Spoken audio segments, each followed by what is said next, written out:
குறைந்த விலை நிறைந்த தரம் தங்கள் தேவைகள் அனைத்தும் ஒரே இடத்தில் ஜெயச்சந்திரன். உங்கள் பசியார எங்கள் ருசி பேசும். மைத்ரி மூவி மேக்கர்ஸ் தயாரிப்பில் பிரதீப் ரங்கநாதன் நடிக்கும் டியூட் அக்டோபர் 17 முதல் உங்கள் அபிமான திரையரங்குகளில்.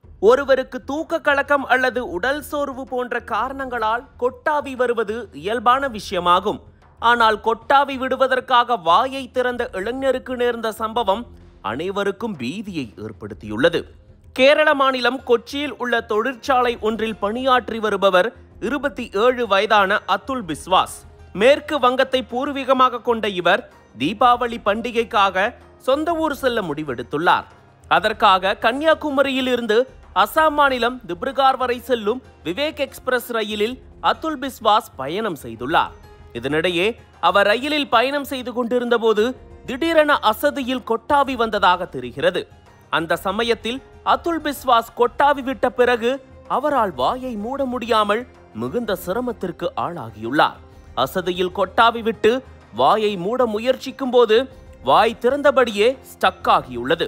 இதனால் பாதிக்கப்பட்ட அதுல் பிஸ்வாஸ் இது பற்றி சக பயணிகளிடம் சைகை மொழியில் கஷ்டப்பட்டு புரிய வைத்துள்ளார். பின் அவர்கள் இது குறித்து தெற்கு ரயில்வேக்கு தகவல் தெரிவித்த நிலையில் அந்த எக்ஸ்பிரஸ் ரயில் பாலக்காடு ரயில் நிலையத்தில் நிறுத்தப்பட்டது. பின்னர் ரயிலில் இருந்து கீழ் இறக்கப்பட்ட இளைஞருக்கு பாலக்காடு மாவட்ட சுகாதார அலுவலர் மருத்துவர் ஜித்தின் உடனடியாக சிகிச்சை அளித்தார். அதன் பிறகு அந்த இளைஞரின் வாய் இயல்பு நிலைக்கு வந்தது. இது குறித்து பேசிய மருத்துவர் குறிப்பிட்ட அந்த இளைஞருக்கு தாடை இடப்பெயர்வு ஏற்பட்டது. இதனால் அதிக வலி ஏற்படுவதுடன் வாய் மூடுவதில் சிரமம் ஏற்படுகிறது.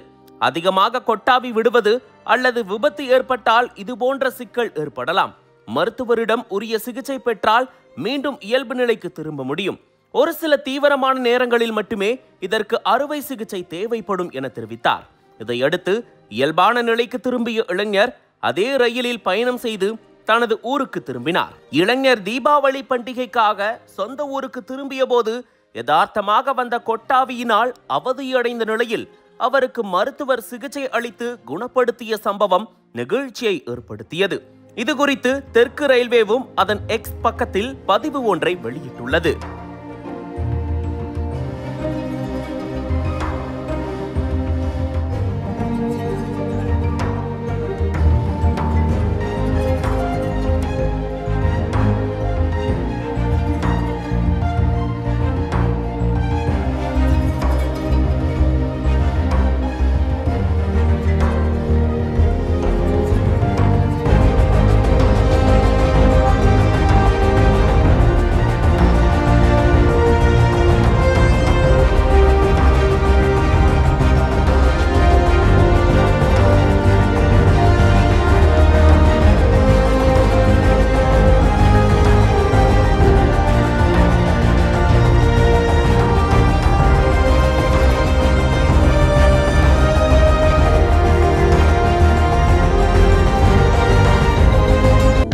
அனல் பறக்கும் செய்திகளை அப்டேட் செய்து கொள்ள நக்கீரன் களத்தை இப்பவே சப்ஸ்கிரைப் பண்ணுங்க.